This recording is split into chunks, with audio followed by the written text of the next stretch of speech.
Queridos, nós estamos refletindo sobre fé esse mês. E semana passada, o pastor nos trouxe uma reflexão poderosa, né, falando sobre a fé do que Deus faz por nós, a fé do que Deus faz em nós e a fé do que Deus faz através de nós. Se você não assistiu, volta lá, assista essa mensagem, ouça e deixe o Senhor falar com você, deixe o Senhor ministrar no teu coração o que Ele precisa ministrar. E, como a Leninha disse, participe dos Life Groups, porque nos Life Groups a gente tem a oportunidade de refletir sobre o que a gente ouviu aqui. Então, a gente ouve aqui uma vez, mas ali, sentado na mesa, ou no sofá, ou no chão, onde o Senhor nos proporcionar para estar, a gente tem a oportunidade de degustar mais dessa palavra. Então, faça isso, ouça a palavra e participe da igreja que é fora do templo, porque isso é muito importante para cada um de nós. Amém? Vamos para a palavra? João, Evangelho de João 1, nós vamos ler do 1 ao 13. E nós vamos, para variar, ler bastante Bíblia hoje, porque a gente sabe que é essa palavra que nos limpa. Nós temos aprendido do Senhor e vivido isso, experimentado da limpeza da palavra, né? E é bom, é muito bom. No princípio era aquele que é a palavra. Ele estava com Deus e era Deus. Ele estava com Deus no princípio. Todas as coisas foram feitas por intermédio dele, e sem ele, nada do que existe teria sido feito. Nele estava a vida, e esta era a luz dos homens. A luz brilha nas trevas, e as trevas não a derrotaram. Surgiu um homem enviado por Deus chamado João. Ele veio como testemunha para testificar acerca da luz, a fim de que, por meio dele, todos os homens crescem. Ele próprio não era a luz, mas veio como testemunha da luz. Estava chegando ao mundo a verdadeira luz que ilumina todos os homens. Aquele que é a palavra estava no mundo. E o mundo foi feito por intermédio dele, mas o mundo não o reconheceu. Veio para o que era seu, mas os seus não receberam. Contudo, aos que receberam, aos que creram em seu nome, guardem essa frase, aos que creram em seu nome, deu-lhes o direito de se tornarem filhos de Deus, os quais não nasceram por descendência natural, nem pela vontade da carne, nem pela vontade de algum homem, mas nasceram de Deus. Aquele que é a palavra tornou-se carne e viveu entre nós. Vimos a sua glória, glória como do unigênito, vindo do Pai, cheio de graça e verdade. João dá testemunho dele. Ele exclama: este é aquele de quem eu falei. Aquele que vem depois de mim é superior a mim, porque já existia antes de mim. E por último, todos recebemos da sua plenitude, graça sobre graça. Amém. Efésios 2, do 8 ao 9, eu queria já ler na continuidade aqui dessa nossa reflexão. Efésios 2, 8 e 9. Abre aí tua Bíblia.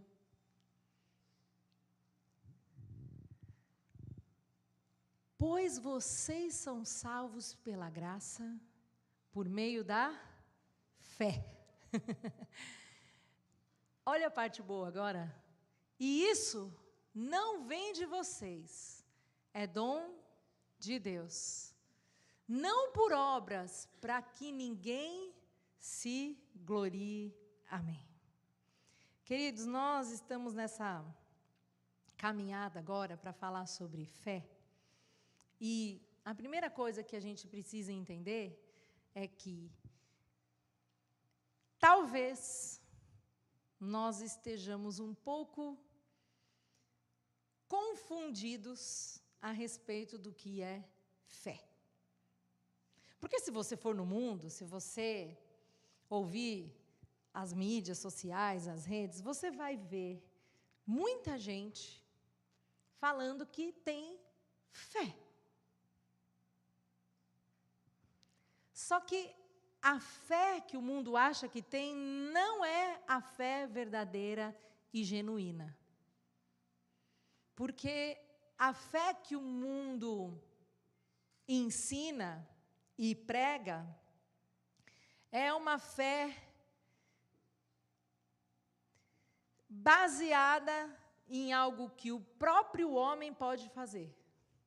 Então as pessoas pensam assim: não, eu sou uma pessoa de muita fé. Ou as pessoas podem até dizer: eu sou uma pessoa religiosa e por ser religiosa eu sou uma pessoa de muita fé. Só que isso não é verdade. Porque a gente vai mergulhar um pouquinho aqui na Bíblia e a gente vai entender mais profundamente o que é e o que não é fé. A fé, citada nos textos bíblicos lá no hebraico, o termo fé é emuná. Emuná é a fé no hebraico. E a emuná é muito mais do que acreditar. Ter fé não é acreditar apenas. É muito mais do que isso. A fé que esse termo carrega, e vocês sabem que os termos hebraicos, eles carregam palavras juntas umas com as outras, e elas trazem um significado muito amplo, não é uma coisa igual ao português, né, que você traz uma palavra, é aquilo e é só aquilo. Não, no hebraico, os termos hebraicos, eles são junções de palavras que significam coisas muito profundas. Então é legal estudar, eu tenho muita vontade de estudar, nunca estudei hebraico, tenho muita vontade de estudar, para entender na profundidade o que está escrito ali. Porque é muito mais profundo do que a gente pensa. E emuná, que é fé no hebraico, significa firme convicção, plena certeza, uma confiança inabalável. Fala também sobre um fundamento muito firme, sobre um alicerce sólido. E fala também sobre fidelidade. E a fidelidade que está falando aqui não é só a fidelidade de Deus, mas eu, quando tenho fé, eu sou fiel ao que eu digo que creio. Então não é só dizer, eu acredito em Deus, não. É eu, com tudo que tenho e com tudo que sou, praticar o que eu estou dizendo que eu criei. Deu para entender? Ou eu confundi? É muito mais do que acreditar. É ser fiel ao que eu acredito. E sendo fiel ao que eu acredito, eu tenho que ser constante. Eu tenho que ser perseverante. Porque eu tenho absoluta confiança, eu tenho absoluta certeza, eu tenho firmeza. Então não é dizer assim, você acredita que vai chover amanhã? Você acredita, porque está escrito ali, hoje a gente já tem, né? Mas você tem plena convicção de que vai chover amanhã? Não. Então, a fé natural é você acreditar em algo que foi dito para você, ou acreditar em algo que o seu próprio coração gerou. Essa é a fé natural. Agora, a fé que foi dada por Deus implica numa posição tua. Crer tanto ao ponto de se comprometer com o que eu disse que eu creio. Então, esse termo emuná também tem o significado de lealdade, ou seja, eu sou leal ao que eu creio. É aquela convicção que sustenta a minha vida, é aquela convicção que sustenta a minha alma, é aquela convicção que sustenta as minhas atitudes. É como se eu me agarrasse com todas as minhas forças à minha convicção. Então eu não duvido. Abacuque 2,4 diz: o justo viverá pela fé. Essa é a tradução que a gente tem. Mas, na verdade, quando você vai estudar mais a fundo, o que significa é: o justo viverá pela firmeza.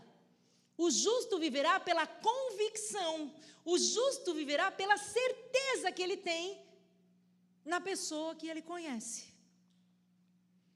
É por isso que a justificação pela fé é uma realidade na nossa vida. Precisa ser. Eu creio que fui justificado com Cristo, então eu já não vivo em condenação, eu vivo em perdão. Essa é a justificação pela fé. Então, a nossa fé, ela precisa ser muito firme em nós. E eu vou repetir, não é crença em algo, fé não é crença em algo. Não é dizer assim, eu tenho fé que vai dar certo. Não é isso, isso é uma fé natural. Agora, a fé que vem do Pai para nós é uma fé que exige de mim uma lealdade. Então, se eu creio nele, se eu creio na obra dele, eu vou me comprometer a viver de acordo com o que eu disse que criei. E a primeira pergunta para nós é essa: nós temos vivido de acordo com o que nós dizemos que cremos? Vou repetir. Nós temos vivido, nós temos caminhado, nós temos agido, nós temos reagido comprometidos com o que a gente diz que crê. Porque dizer que crê, todo mundo diz. Agora, crer de verdade exige uma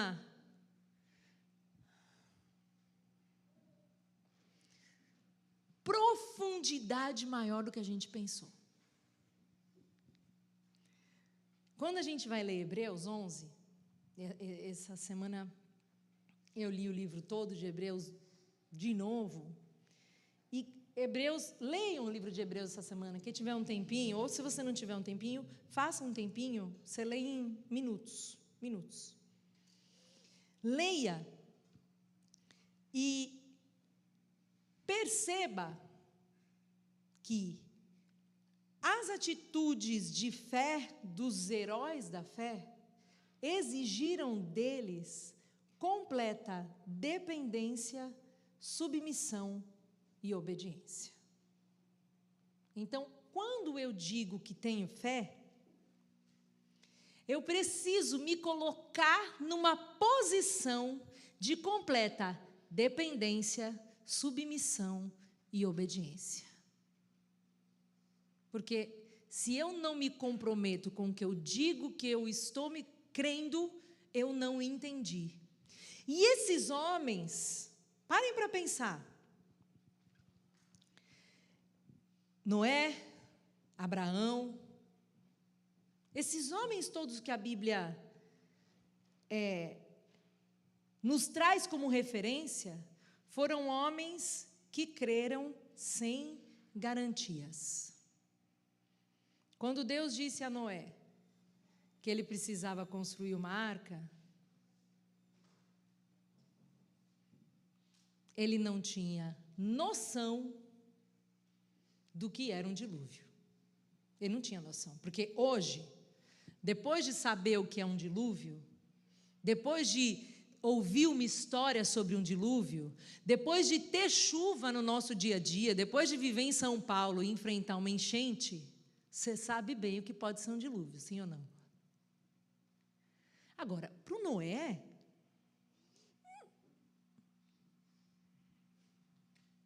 não tinha nada.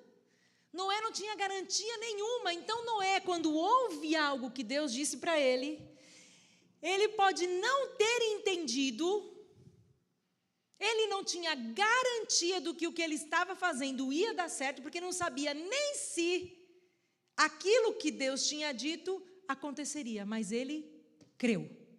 E porque ele creu, ele se submeteu e obedeceu. Amém? Abraão, a mesma coisa. Vai olhar para a vida de Abraão. Ai, que lindo, né? Abraão, o pai da fé. Nossa, o Abraão. Pois é, foi um homem que creu e ele teve que simplesmente abrir mão de tudo, porque ele falou, ó, sai, a primeira vez que ele teve que crer. Sai daí, sai da tua terra, sai da tua parentela, deixa tudo para trás que eu vou te mostrar, vou te levar para uma terra que eu te mostrei. Não, é por esse caminho. Não. Que eu te mostrarei. Não tinha garantia nenhuma. Mas Abraão agiu pela fé, sem ver, porque creu. Creu na garantia? Não.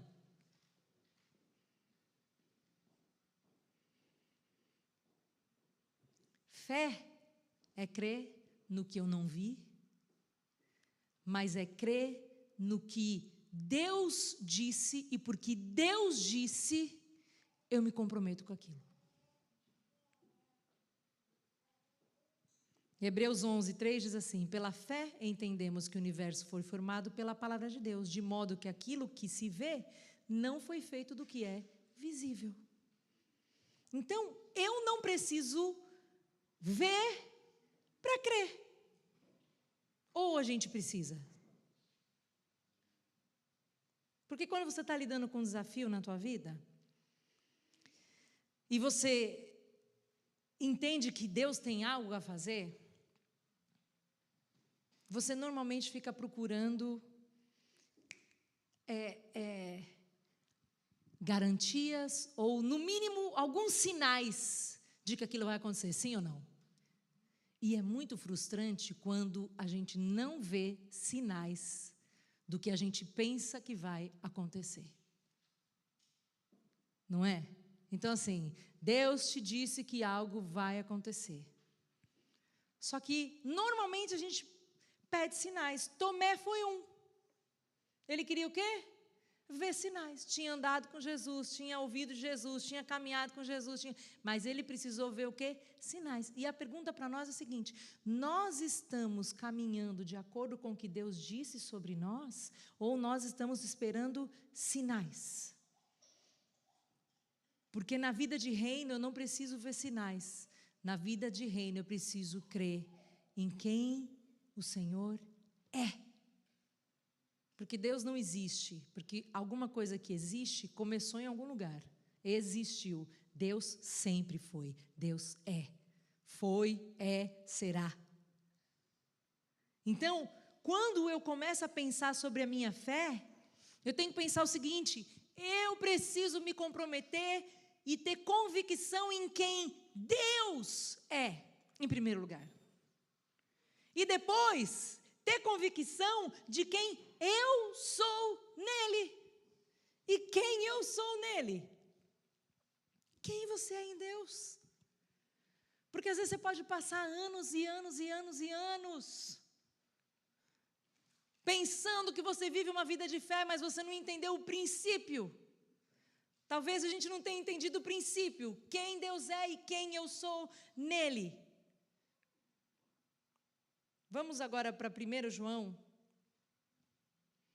5, do 1 ao 12, para entender um pouquinho mais sobre isso.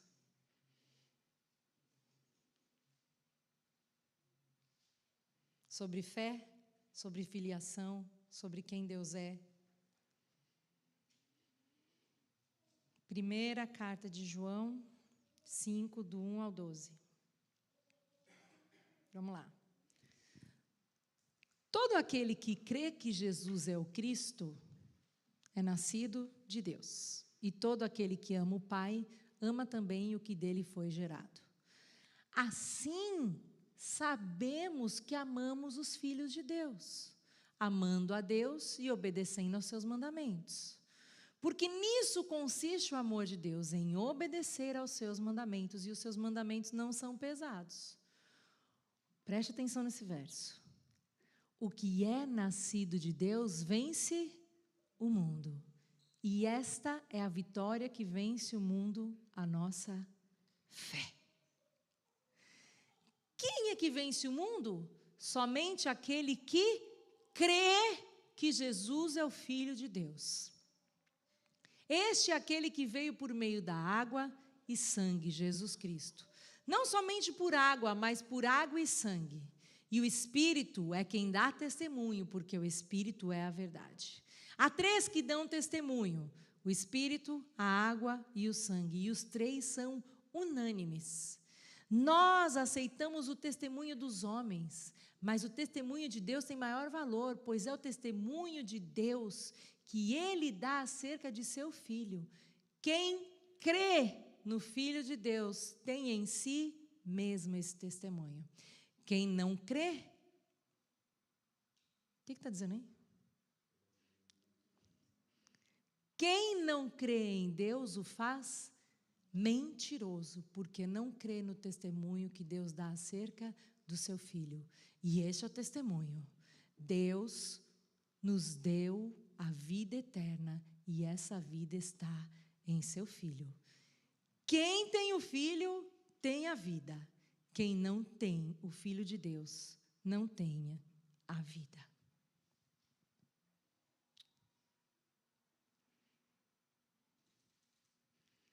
Será que nós cremos nisso? Será que nós realmente cremos que Cristo é o Filho de Deus e que Cristo foi gerado em nós através da cruz e da ressurreição? Porque se eu não creio nisso, eu não sou capaz de crer em mais nada.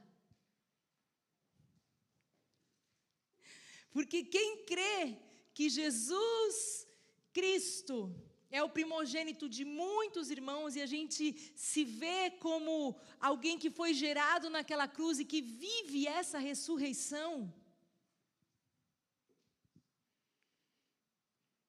ganhou tudo.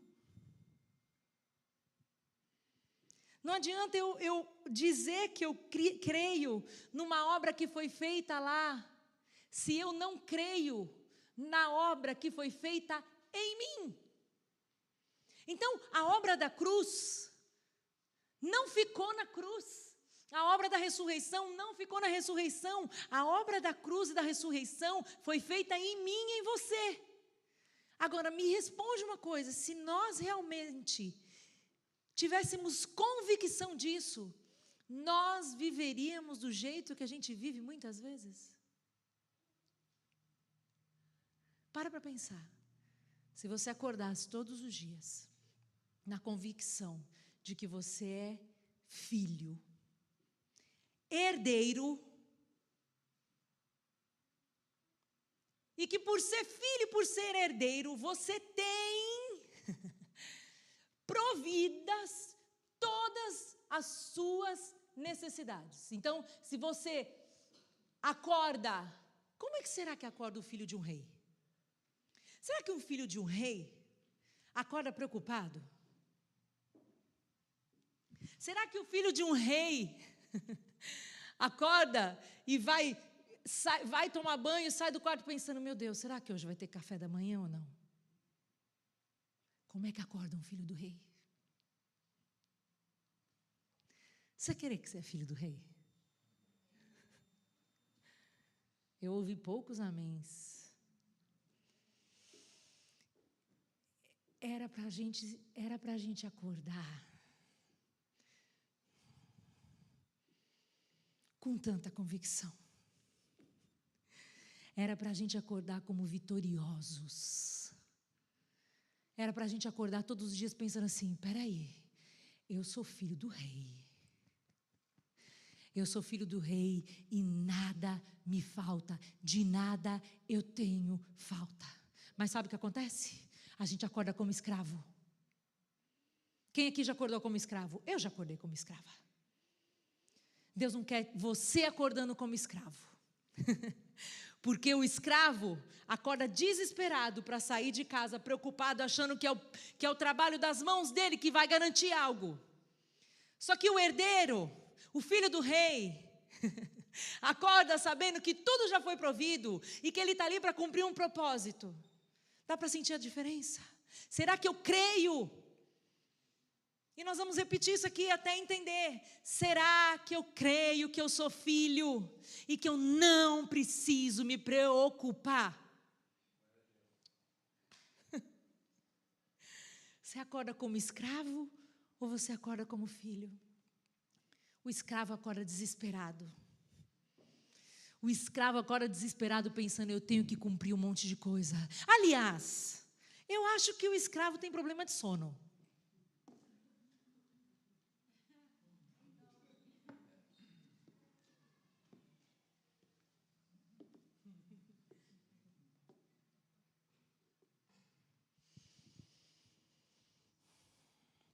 Será que o teu problema de sono é hormonal mesmo? Será que o teu problema de sono é falta de magnésio mesmo? Porque vocês sabem, né? Todo mundo já sabe, né? Progesterona, magnésio, né? Não é que gente que já passou dos 3.0. Eu queria te perguntar se você tem sono de justo ou se você tem sono de escravo. Porque se eu criei nessa palavra, eu tenho que dormir como um justo e acordar como um herdeiro.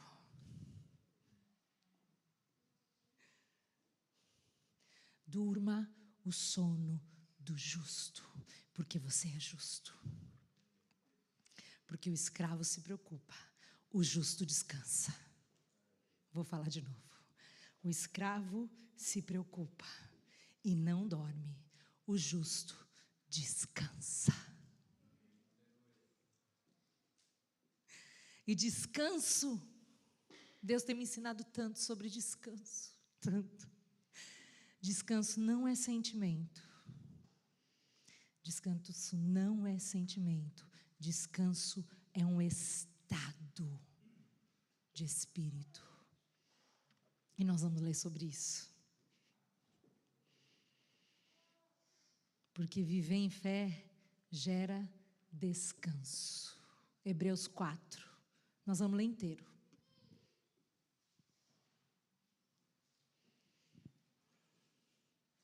Que palavra poderosa do Senhor deixada para nós. Hebreus 4. Vamos ler junto, pelo menos esse verso, porque se você nunca leu esse verso, eu quero que você leia em voz alta. Visto que nos foi deixada a promessa de entrarmos no descanso de Deus, que nenhum de vocês pense que falhou. Pois as boas novas foram pregadas também a nós, tanto quanto a eles. Mas a mensagem que eles ouviram de nada lhes valeu, pois não foi acompanhada de fé por aqueles que ouviram. A mensagem foi pregada? Foi. Teve fé? Não. Pois nós, os que cremos, é que entramos naquele descanso. Conforme Deus disse, assim jurei na minha ira, jamais entrarão no meu descanso, embora suas obras estivessem concluídas desde a criação do mundo. Pois em certo lugar ele falou sobre o sétimo dia nessas palavras. Vocês sabem onde é o lugar, né? No sétimo dia, Deus descansou de toda a obra que realizara. E de novo, na passagem citada há pouco, diz, jamais entrarão no meu descanso. Portanto, restam entrar alguns naquele descanso, e aqueles a quem anteriormente as boas novas foram pregadas, não entraram por causa da desobediência. Por isso Deus estabelece outra vez um determinado dia, chamando-o hoje, ao declarar muito tempo depois, por meio de Davi, de acordo com o que fora dito antes, se hoje vocês ouvirem a sua voz, não endureçam o coração. Porque se Josué tivesse lhes dado descanso, Deus não teria falado posteriormente a respeito de outro dia. Assim, ainda resta um descanso sabático para o povo de Deus. Pois todo aquele que entra no descanso de Deus, também descansa das suas obras, como Deus descansou das suas. Portanto, esforcemo-nos por entrar nesse descanso, para que ninguém venha cair, segundo aquele exemplo de desobediência. Pois a palavra de Deus é viva e eficaz, e mais afiada que qualquer espada de 2 gumes. Ela penetra até o ponto de dividir a alma e o espírito, juntas e medulas, e julga os pensamentos e as intenções do coração. Nada em toda a criação está oculto aos olhos de Deus. Tudo está descoberto e exposto diante dos olhos daquele a quem havemos de prestar contas. Portanto, visto que temos um grande sumo sacerdote, que adentrou os céus, Jesus, o Filho de Deus, apeguemo-nos com toda firmeza à fé que professamos. Vamos repetir isso? Apeguemo-nos com toda firmeza à fé que professamos. Pois não temos um sumo sacerdote que não possa compadecer-se das nossas fraquezas, mas sim alguém que, como nós, passou por todo tipo de tentação, porém sem pecado. Assim, aproximemo-nos do trono da graça com toda confiança, a fim de recebermos misericórdia e encontrarmos graça que nos ajude no momento da necessidade. Amém. Você já entrou no descanso? Vou te perguntar de novo. Você já entrou no descanso de Deus? Porque quem confia, descansa. Quem vive pela fé, descansa. E agora eu queria que você olhasse aí no teu espelho. Olha no teu espelho. No teu dia a dia, tem mais estresse ou mais descanso? E a Bíblia não está falando que a gente não teria tribulação, que a gente não teria tentação, que a gente não teria problemas, dificuldades. A Bíblia não disse isso. Pelo contrário, Jesus disse que nós teríamos sim aflição, dificuldade. A gente teria que lidar com tudo isso. Só que o que a palavra de Deus está dizendo para nós é que mesmo lidando com tudo isso, eu vivo num descanso. Quem aqui já foi mãe de recém-nascido? Todas elas. Sabe aquele dia que você não aguenta mais? Você já ficou noite sem dormir? E aí chega alguém e fala assim, vai lá descansar que eu vou cuidar do bebê para você um pouquinho. Gente, é um sono, né? Que você fala assim, meu Deus, que descanso. Vai lá, descansa, que eu cuido para você. E é exatamente o que Deus fala para nós. Entra no meu descanso. Vinde a mim, todos cansados, e eu vos, porque o meu jugo é suave e o meu fardo é, e eu vos darei o quê? Será que você tem fé? Será que eu tenho fé? Sabe o que é descanso? Descanso é ver um caos acontecendo lá fora. E você saber que você está protegido. Na casa que é Deus. Na morada de Deus. Descanso é quando você ouve diagnósticos terríveis, mas o seu coração está descansado em Deus. Descanso é quando você está convivendo com coisas e com situações que você humanamente olha e carnalmente olha e pensa, não tem jeito, não vai acontecer, aqui não tem como. E o Espírito Santo enche a tua vida de descanso, enche a tua vida de convicção. E a convicção não é de que o que você pensou que ia acontecer, vai acontecer. Não é isso. Porque isso aí é pensamento positivo, sim ou não? O mundo fala muito sobre isso. A mente do homem, né? A gente está aprendendo sobre a mente. A mente do homem é poderosíssima. Só que a mente do homem pode, inclusive, gerar o que Deus não planejou que fosse gerado. A mente do homem pode gerar maldade, sim ou não? A mente do homem natural é inundada de maldade. Isso não vem de Deus. Agora, fé não é acreditar que o que você queria vai acontecer. Fé é ter convicção de que Deus está fazendo o melhor. Mesmo que você não entenda, mesmo que você não queira, mesmo que você nem imagine como isso vai ser. Mas isso é fé. E eu trouxe para vocês aqui uns slides. Aí, Neia, você veio no dia certo. A Neia vive me chamando a atenção. Pastora, faz uns slides.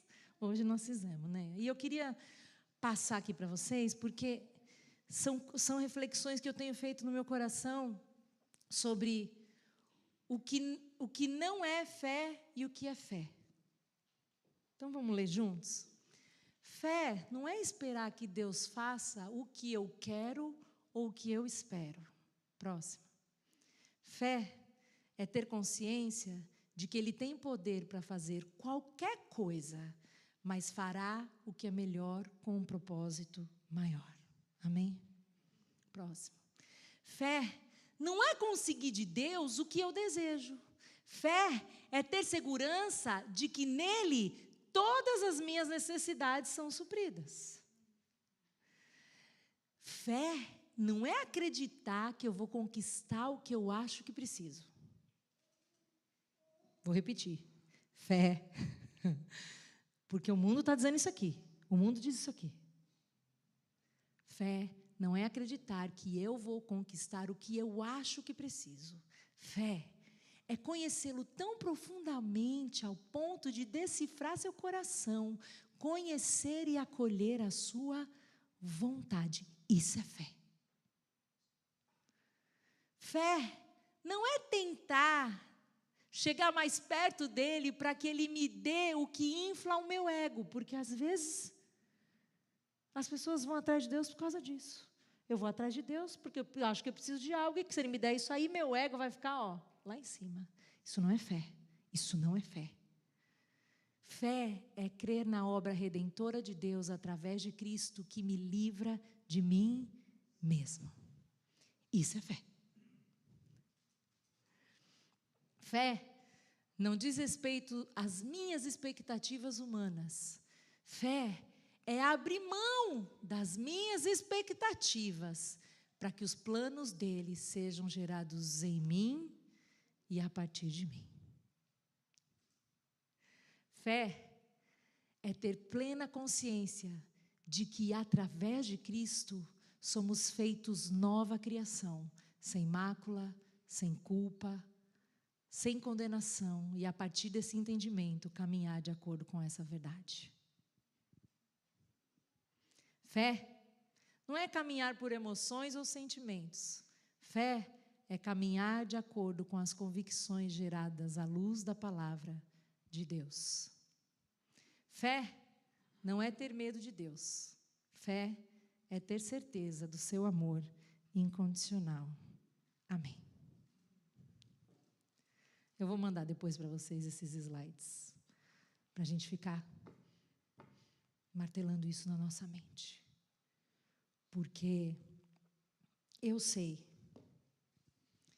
que Deus tem algo muito grande para fazer em nós. E eu não quero caminhar nessa vida achando que eu criei. Sabe por quê? Se eu caminhar nessa vida com entendimento errado do que é fé, eu vou perder meu tempo e eu não vou viver vida abundante. Porque quando eu creio que eu sou filho, eu vivo a vida do rei. Então eu queria te convidar a esticar sua fé. Eu queria te convidar a esticar o que você pensou que era fé. E peça para o Espírito Santo todos os dias ministrar no teu coração quais são as coisas que nas quais você acabou se baseando e estão te fazendo perder tempo nessa vida. Porque todas as vezes que a gente caminhar nessa vida enganados, nós perdemos tempo, nós perdemos vida.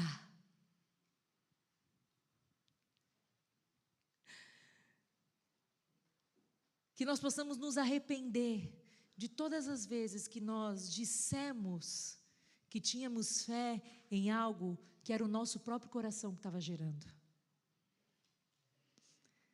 Que nós possamos nos arrepender de falar que temos fé em Deus só pensando num benefício próprio, num benefício que alimenta a minha vaidade. Isso não é fé. Fé é ter muita certeza de que a vontade de Deus é a melhor. Você crê na vontade de Deus? Ou você tem medo da vontade de Deus? Eu caminhei anos da minha vida, com medo da vontade de Deus. Anos. Porque eu pensava assim, eu acho que eu sei o que é melhor. Pelo que eu entendo de vida, né? Porque a gente se acha muito sabido, né? A gente se acha muito sabido, a gente acha que a gente sabe de tudo. Mas, então, por muitos anos, eu pensei assim, não, eu sei o que eu quero, eu sei o que eu preciso, eu sei o que é melhor para mim. Só que a vida de fé é a vida de rendição. A vida de fé é uma vida de submissão. A vida de fé é uma vida de dependência. A vida de fé é uma vida de desconstrução. E é tão maravilhoso. Porque quando você vai se rendendo, se desfazendo, porque essa é a obra da cruz. Quando eu vou para a cruz, eu permito que o meu eu seja completamente desfeito. E quando eu vou para a ressurreição, eu permito que Ele gere em mim um novo eu. E aí o dom da fé está dentro de você. E aí você já não tem mais medo da vontade de Deus. Porque você tem convicção, muita convicção, de que todas as coisas concorrem juntamente para o seu bem. E elas estão sendo trabalhadas como uma engrenagem para cumprir um propósito. É essa fé, é essa convicção que Deus quer que você tenha. Então, toda vez que você ameaçar se basear no seu próprio entendimento, faça um exercício de levar de novo a tua mente para a ressurreição. E enquanto eu estava refletindo sobre essa palavra, o Senhor falou tão forte no meu coração, porque a Bíblia diz, a fé sem obras é morta, né? E às vezes a gente pensa que são só as obras que a gente vai fazer por fora. A fé, sem uma obra acontecendo dentro de você, a fé sem uma restauração aqui dentro é morta. Então a fé precisa ser acompanhada de uma restauração que está acontecendo aqui, dentro.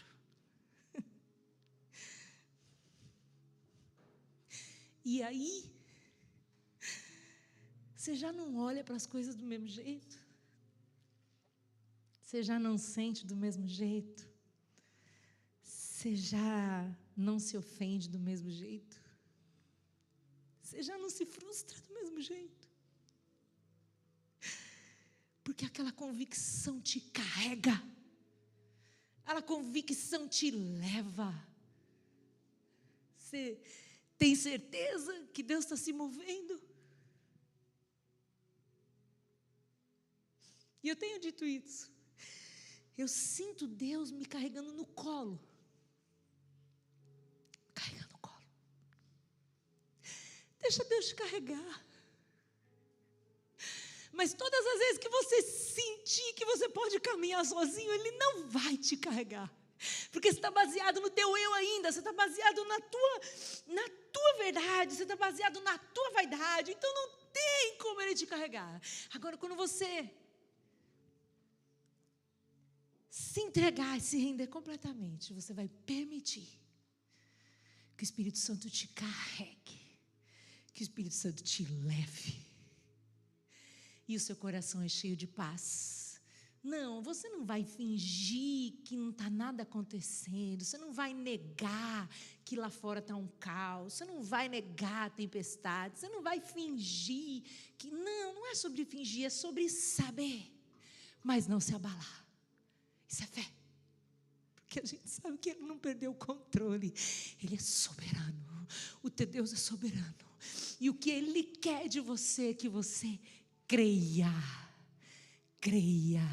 na soberania dEle, creia na obra dEle que foi feita em você, e permita que essa obra continue sendo feita em você, porque aí cada dia mais você dorme melhor, cada dia mais você descansa, cada dia mais você está ali, nesse estado de descanso que é a salvação. Por isso que a fé nos salva, a salvação vem pela fé. Seja salvo de você mesmo. Deixa o Espírito Santo fazer a obra que Ele está querendo fazer aí faz tempo.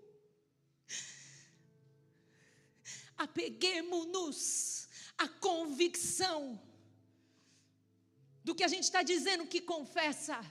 Porque confessar é fácil. Dizer que confessa é fácil. São palavras. Palavras vão, palavras fluem, palavras voam. Se apegue e se comprometa com o que você diz que crê.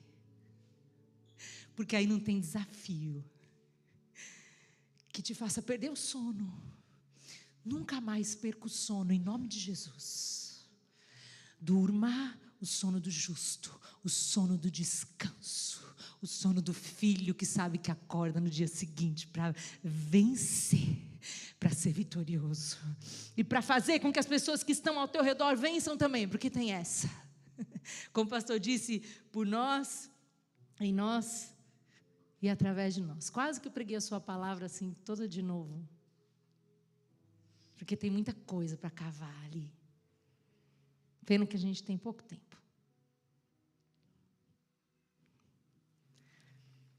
Mas que a gente possa viver isso. Porque a fé é mais do que a gente pensou. A fé é mais do que você pensou. A fé é mais do que eu pensei. Mas ela é verdadeira. Ela é real. E ela nos leva para o lugar onde Deus nos chamou para estar. Amém? Feche seus olhos de novo. Pai,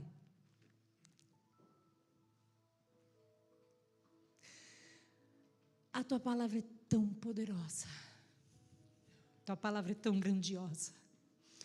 Tua palavra é tão tremenda.